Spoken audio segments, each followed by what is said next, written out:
I remembered to hit record this time. I was listening to our last episode this morning just so I had a little bit of a refresher on what we were talking about last week. And that's what led me into today's topic, actually. That's good. I'm glad you're on top of this. Give us 10 seconds of silence and then we'll begin, sir.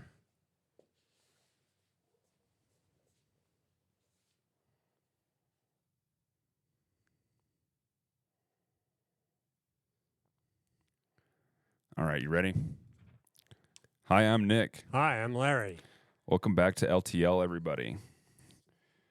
We're going to continue on a little bit of what we talked about last week as far as getting off track. I'd let you guys know that I have been kind of starting to fall off of track with my self-improvement. And I mean, I've been kind of reflecting on what we talked about, and I feel like where I have been falling off track with the habits, I noticed my mind improvement a lot. And like I've been discussing with you earlier, I'm learning to challenge my emotions a little bit more, recognize my thoughts a lot better and stuff like that. So where I'm falling out a habit with the routines and stuff, where my savers, and which this past week was actually a good week for me. I didn't journal so much as to say, but I told you I picked up a trainer for my bike, right, Larry? And I've been riding that in the morning. And whenever I'm, on the trainer, I'm doing affirmations and I'm visualizing, and then I'm talking my gratitude to myself and that kind of thing.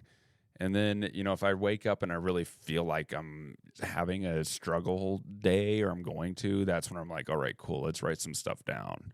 And so it's not like I'm done with this journey.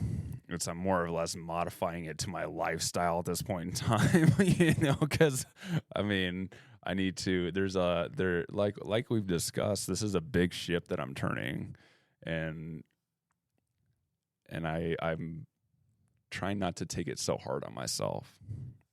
Well, I like the fact that you mentioned you leverage your activity by exercising and doing other activities while you're doing it. Yeah, listening to books, or I'll try to read a chapter while I'm sweating, and that doesn't work out at all, to tell you the truth. I tried doing that once and I'm like, okay, this is impossible for me to put an effort in on my bike and read this book at the same time. So I'll put on Audible and stuff like that. So we're still on the journey. It's just I feel like at this point in time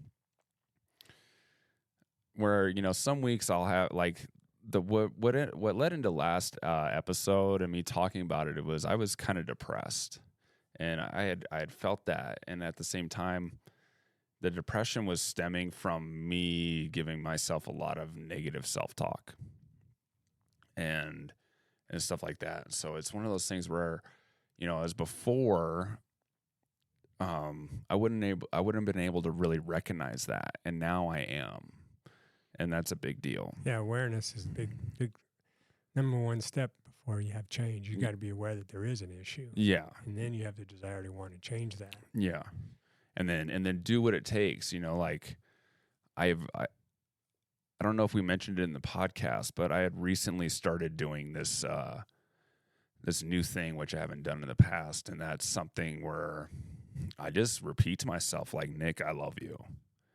And I feel like that really made a huge difference to me, because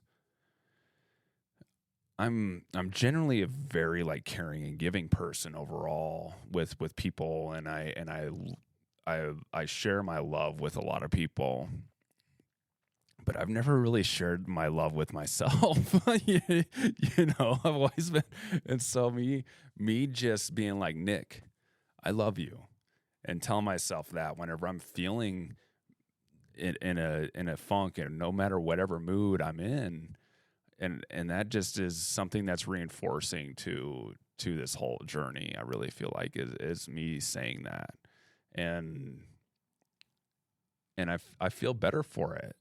And it's as cheesy as it sounds, I really feel like that's something that is huge to practice, is a lot of that self-love and letting your conscious, your subconscious know that, like, hey, I love you. Like, you're still worth, something to me as a person. And let's get rid of this depression. Let's get rid of this funk that we're in, and that kind of stuff. So I'm glad you brought that up, because I think our ability to love people is directly related to how we love ourselves and accept ourselves. yeah.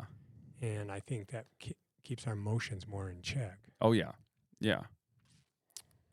So I'm going to read something to you guys here. And this is something that Larry gave to me a long time ago when we first started talking. And this is what I answer my questions to. And this is kind of a thing that can remind you to get out of this state of, okay, I'm going to start falling back into my bad habits, or, and that kind of stuff. So this is something that's really powerful. And this is the autobiography in 5 short chapters by, is that Portia Nelson. Portia Nelson. I walk down the road. There's a deep hole in the sidewalk. I fall in. I am lost. I am helpless. It isn't my fault. It takes forever to find a way out. Now, chapter 2. I walk down the same road. There's a deep hole in the sidewalk. I pretend I don't see it. I fall in again. I can't believe I'm in the same place. But it isn't my fault. It still takes a long time to get out.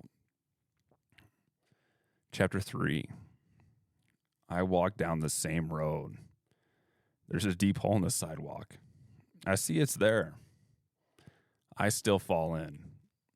It's a habit. My eyes are open. I know where I am. It is my fault. I get out immediately. Chapter 4. I walk down the same road. There is a deep hole in the sidewalk. I walk around it. Chapter 5. I walk down another road.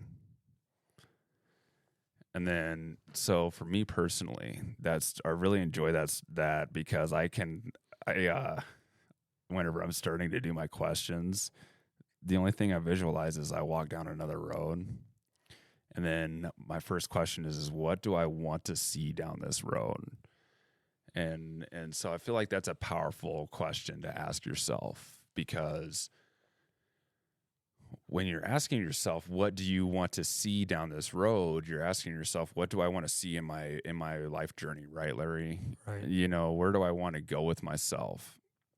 And then, from there you can think about a problem that you might be having and say, okay, well, this is the road that I'm on, and this is the problem. And what do I want to see with this problem? And then how can I improve the situation? How can I make myself more resilient in this problem? Or whatever your problem consists of. Maybe what do you think, Larry? What are some questions that people can ask themselves? Well, about what you just mentioned, the desired result they want to achieve. And maybe journaling would help here, as I say, hey, what do I want my life to look and feel like 5 years from now? Yeah. And then plan back. Yeah. 3 years, 1 year, and then say, well, what can I do now on a weekly or daily basis to help achieve that goal? And I would suggest just, if you're doing new habits, and there's a lot of books on it. I like Atomic Habit by James Clear, but pick 1 or 2 things that habits you want to integrate in your lifestyle. Don't do a bunch. Problem. I was coaching a person the other day, and he gave me 10 new things he wanted to do. And I go, whoa. We better. Yeah. Yeah. I said, let's prioritize it. Why don't you get good at one, and then another one? Yeah. Yeah. Do that 1%. Keep improving 1% at a time. Yeah. Yeah. And so James Clear talks about habit stacking. Once you've got a habit of 3 or 4 things every morning, maybe you can add another one on top of that. Yeah. Yeah. But it's back to that sharpening saw analogy. I think we related to that story. Yeah, once, we talked about that story, yeah. Where you're just, every day you're sharpening saws. A few minutes, it makes you more efficient through the rest of your day. And that's like your new habits that you're practicing, your meditation, your journaling, your wake up patterns, your sleep patterns, all that stuff is sharpening your mental saw, and which is going to improve how you can react in life overall. That's right. It improves performance throughout the rest of the day. Yeah. Yeah. If you want your day to become more manageable and enjoyable, you do those in the morning. It really helps. It creates a different mindset. Oh, it does. And when you Yeah. come to work and you feel blessed, you feel much more wanting to help bless others. Yeah. Yeah. Right? Exactly. And as you bless them, you get a reciprocating feel good. I was reading something, and it's I'm going to mess this up again like I always do. And so, man, I'm going to have to look this up. We'll edit this out, Larry, but I'm going to hit pause real quick. So, Nick, I hear you told me a wonderful story about sometimes happiness is somewhat elusive, but there's a way to receive it. So, what's that story about? So I was one of my habits that I've improved on because I make it healthy things, but I still recognize I do a lot too much time on it, and that's cruising socials, Instagram, right? But I came across this post on Instagram earlier this week, and it was about a teacher, and the teacher takes his students, and he has his students, gives them all a balloon, has them inflate their balloon, and then has the students write their name on the balloon, and then they all like toss the balloon away and not pay attention to where their specific balloon goes or whatever. Then he gives the students 10 minutes to find their own balloon with their name on it. And while a few can find, their balloon, not all of them do. And the 10 minutes goes by, and maybe like 30% of the class has found their balloon. And then he does a second round where he's like, okay, now what I want you to do is just pick up one balloon. And it doesn't matter if it has your name on it or not, but hand it to the person it belongs to. And so he gave them, again, 10 minutes to get this done. And, the class was done with this exercise in 7 minutes or whatever, right? And then the teacher's like, okay, cool. So this is everybody got their balloon back to them. This is directly related to happiness. Because whenever you go searching for happiness on your own, and not caring about what other people got going on, you're not going to find it. But whenever you try to give happiness to other people, that's whenever you find happiness. And so if we can approach life like that, just trying to make other people happy or improve other people's lives, it's going to make a significant impact on our life and improvement. And I really, really enjoyed that. And it's directly related to, us making self-improvement and how we can improve ourselves through helping other people's lives as well, which is a big deal. Well, I think that relates to this the story you just said about the 5 short chapters. Yeah. I think we get out of the hole faster in life and deal with our challenges better when we start looking outside ourselves and helping others. Yeah. I just found it personally. When I start working with helping other people, somehow I find solutions to the issues that I'm challenged. It brings a different mindset. So it's back to that. If I start feeling blessed, it helps me help others feel blessed. Yeah. And when I do that, it reciprocates back. Yeah. It's where we get this reward from it because we're providing service to other people. Right. Yeah. All right. So from there, we're going to get into a few ways to, continue to stay focused and to get yourself back on track if you've fallen off a track with your self-improvement. Well, one thing I found in that was getting an action partner. We've talked about this. Yeah, 100%. So years ago, I think I mentioned this. I gave a guy a check for $500. That may not seem a lot, but back then that was a huge amount of money. Yeah.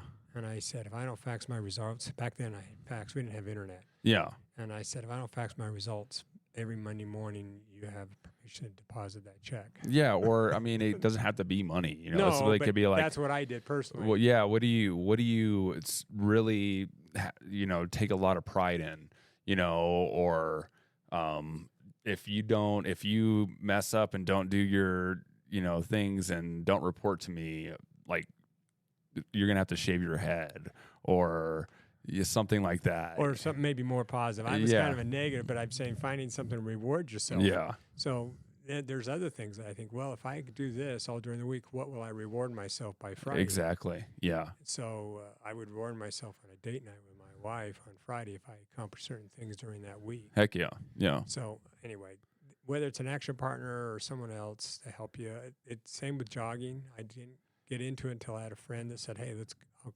be there and we'll go do it together. Yeah. So much easier. Yeah. Yeah, that's for sure. So why focus matters in self-improvement? Larry, from your perspective, why is maintaining focus so essential in self-improvement? It keeps you on the pathway. Life's going to be derailing sometimes, just like we talked about falling in the hole. Yeah. But if you're focused, you're much more apt to get back on the track again. It's more like it's a journey, not a destination, right? Yeah. Right. So just reminding yourself that you're forever on a journey and that you're never really going to get to a point where you're done. There's going to be no destination to get to. So just enjoy the journey. Journey. Yeah. But in the meantime, don't beat yourself up. Some people get off track and they go, oh, I was on my goals, I didn't do it. Yeah. And then they beat themselves up. Exactly. Yeah.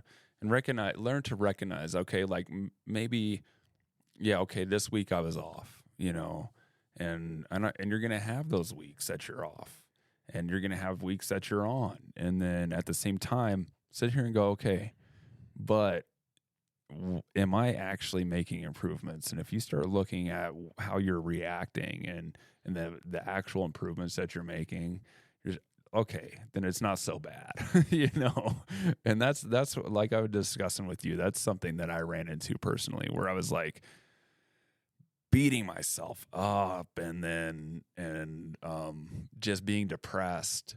And like I discussed, and as I'll tell you guys right now, I had quit nicotine. I was chewing nicotine pouches, and now I had quit. And which can be quite mood enhancing whenever you're, trying to wean or get off of nicotine. And you can have some times where you might feel anger. You might feel like, okay, I want to have this back. And the one thing that I've noticed with myself is like, okay, cool, I'm quitting nicotine, and I can preemptively recognize my brain going to a place. And this is a result of my withdrawal and the fact that, okay, this is not how I'm going to react and this and that. So and then being able to actually have the awareness to recognize that's a big deal, especially for me.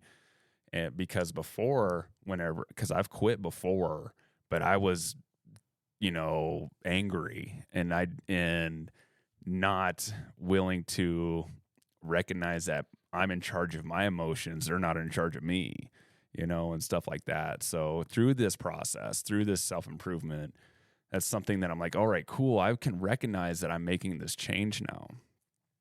And so that kind of helps me stay focused, is the fact that I'm seeing these improvements.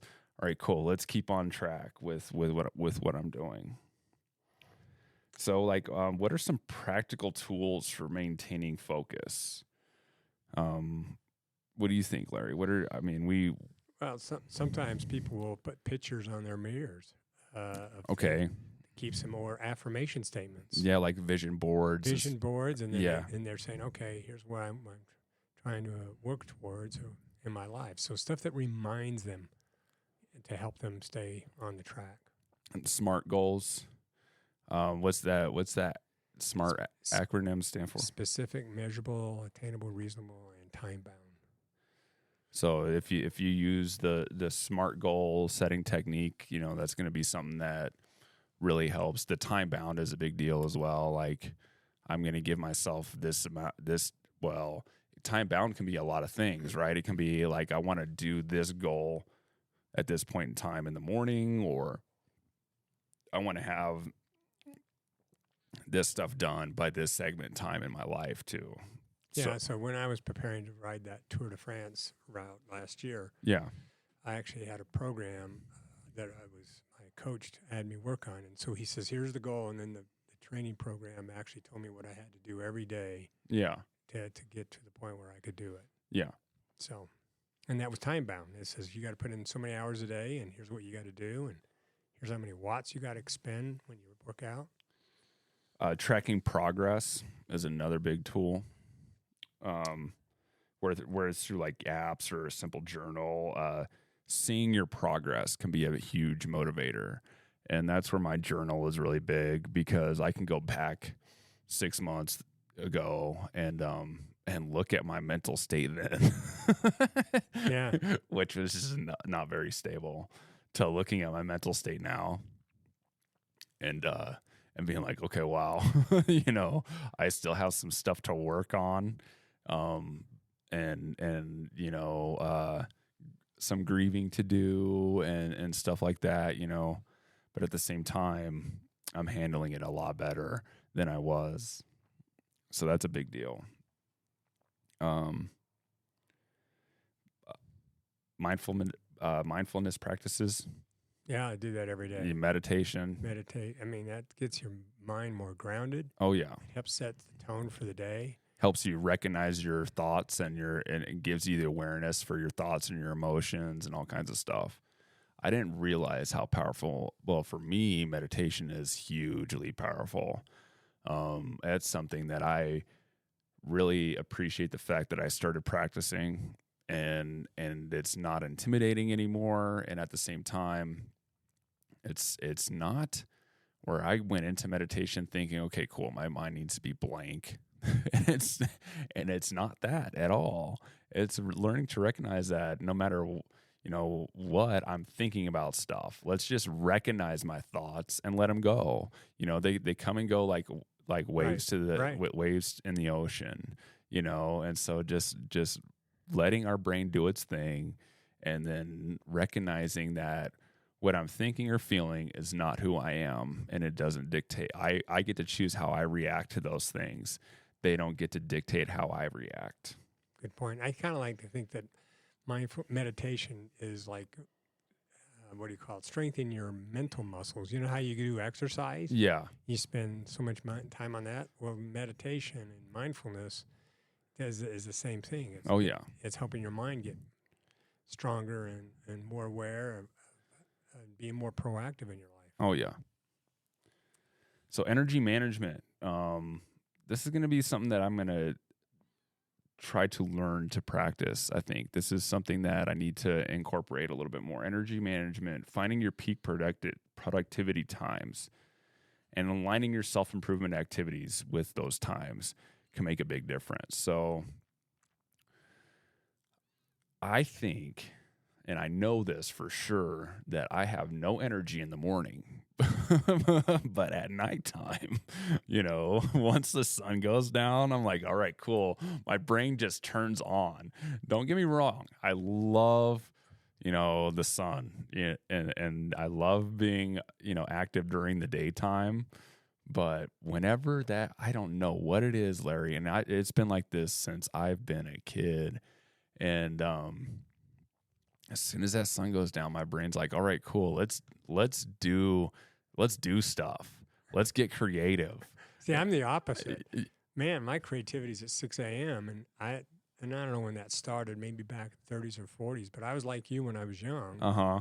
But then I have the switch now. When it gets 8, 9 p.m., my mind's just mush. I want to just pass out. I don't know what it is. And it's in the morning as my creativity time. Yeah, I get home from work and I'll sit there and relax for about an hour, watch whatever show I'm watching, and then it's just like, all right, like, hey, we're turned on, let's do stuff. And also I'm like, all right, cool, let's go sit at the computer and edit and be creative or read a book or something like that. And then next thing I know, it's almost midnight.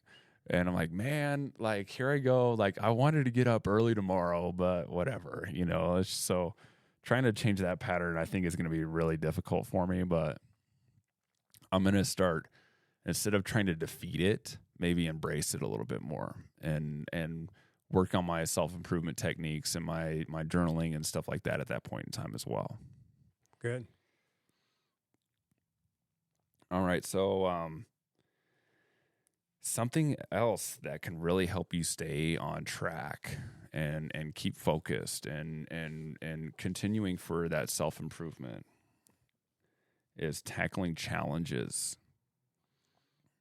We all face challenges. For me, staying disciplined amidst a busy schedule is a big challenge for me. I'm in a very big leadership role in my work, and trying to, navigate that all day. And then thinking about, whenever I get home, there's like some work that I take home with me sometimes, about stuff that I need to fix or think about with the shop and that kind of thing. And then, I got to eat dinner because I get home at like, 6:37, got to eat dinner. And then from there, it's like, okay, now what do I need to work on now? Okay, so I need to try to make an Instagram post for the podcast, or I need to, do all these things. I have a book that I checked out of the library that I want to try to read. I have, a bunch of stuff that I'm trying to accomplish.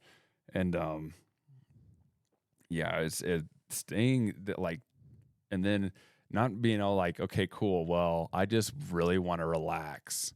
I've had not a overly extensive day at work, but I was at work for almost, 9-10 hours, and I want to chill out for a little bit and that kind of stuff. And just reminding myself to be disciplined among all that, and not getting defeated by my relaxing brain. What thing that's helped me is when, if I have some stuff I got to get done, but I also want to do the relaxation stuff, chill out, as you put it. Yeah. I try to get the stuff on my savers list or whatever it is. Things I need to get done, and then that's my reward for doing it. It's getting Because if I go to the relaxing stuff, I won't get back to the other. Yeah, that's no joke. Yeah, that's.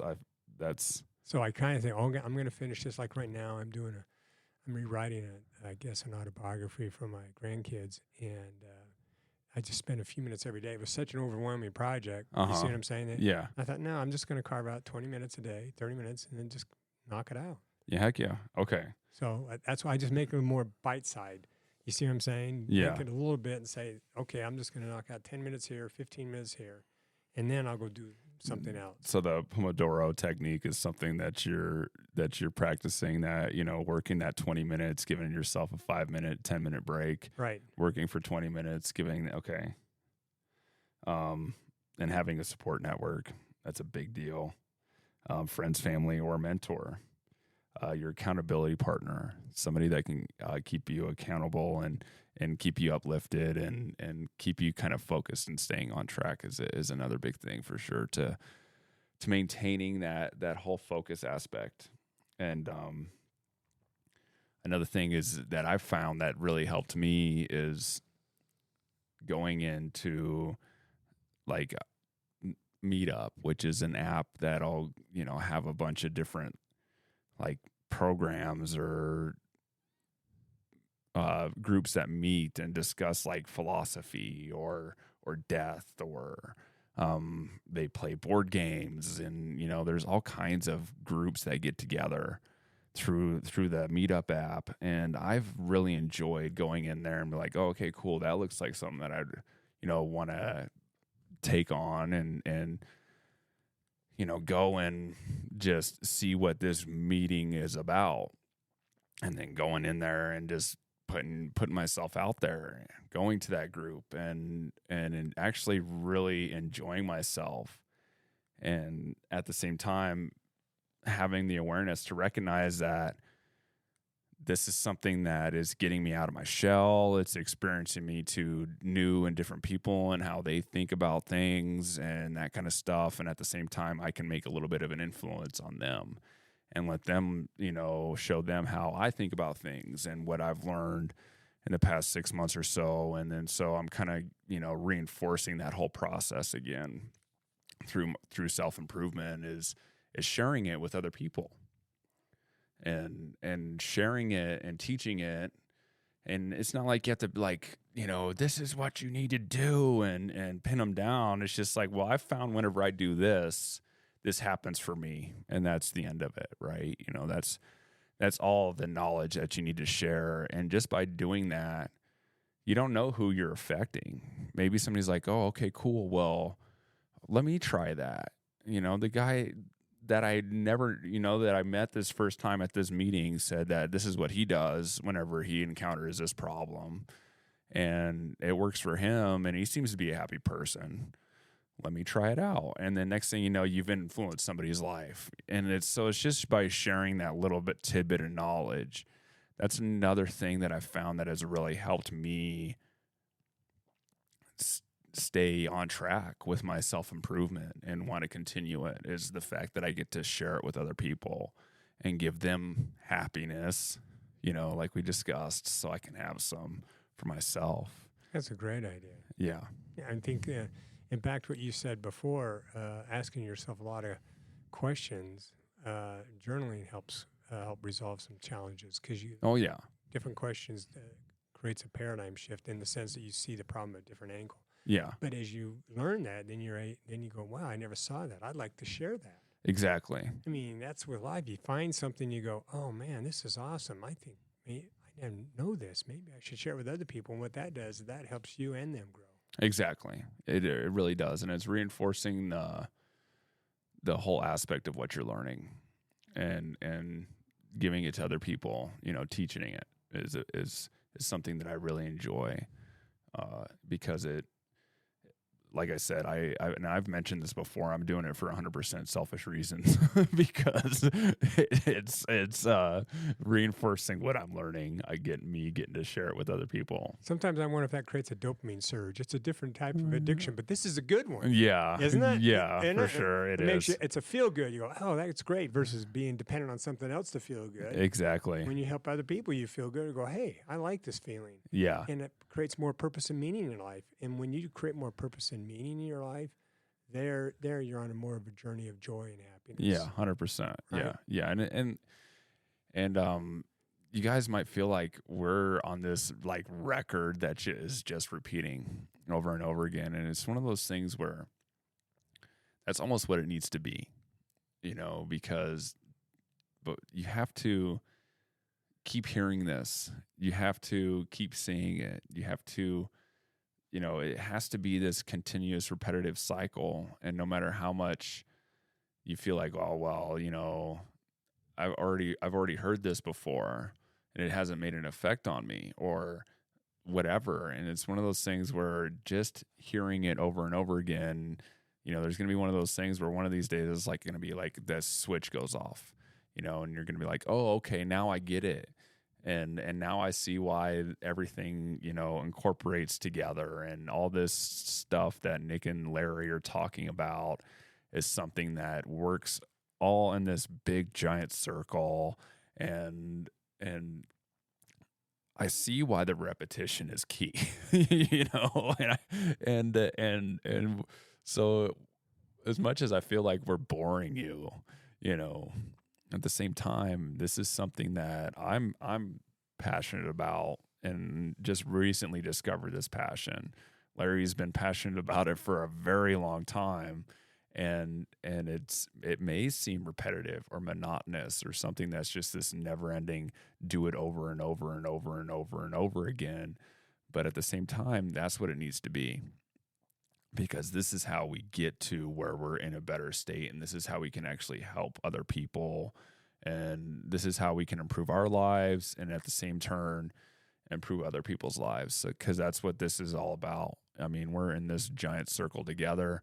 We're in this world together, and there's no point in letting our opinions or differences of opinions or differences of lifestyle affect how we view others. Let's just realize that we need to let that all go and help each other out. And where this is, I'm going off on a little bit of a tangent here. I really feel like the repetition of what Larry and I talk about is a big deal, because we want it to be reinforced for Want to sure. help you out. Back Yeah. to you're saying when you're faced with challenges, and we talked just a minute ago about that. When you're faced with a significant challenge or issues in your life, Yeah. just ask yourself, what can I do today to make a positive difference in someone's life? Yeah. You could ask that yourself every day. As you do that, believe it or not, solutions will come to your mind as to the issues you face. Yeah, and it doesn't have to be something big. It doesn't have to be No, something that costs you no. money. You can text someone and say, "Hey, I want to tell you how much you appreciate." You know, Yeah, you can whenever you're at the the restaurant or wherever your fast food place getting food and the person who hands it to you, you just smile at them and say, "Thank you. I appreciate what you do."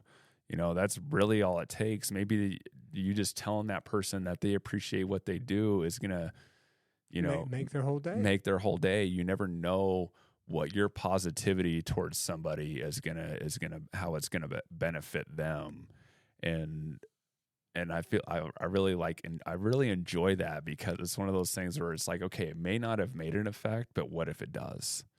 And if it made that little effect on them, maybe they'll go out and make a little effect on somebody else. So I think that's where we're gonna wrap up today, Larry. And yeah, we're gonna have to struggle for what we're gonna talk about next week, but I think we'll get something. And if you guys have any ideas or anything that you want us to talk about, yeah, email us lovetruthleadership.podcast@gmail.com, and we'll make sure to incorporate it in a subject. I know my aunt really wants us to talk about the blue zones, those. Right. Yeah, which I mean, I kind of feel like that's getting off subject, but it's something that we might be able to. Well, we can talk about health. Yeah. What I found. Yeah, for sure. Well, anyways, I'm Nick. I'm Larry. And this is LTL. Thank you for listening. Have a grateful day. There we go.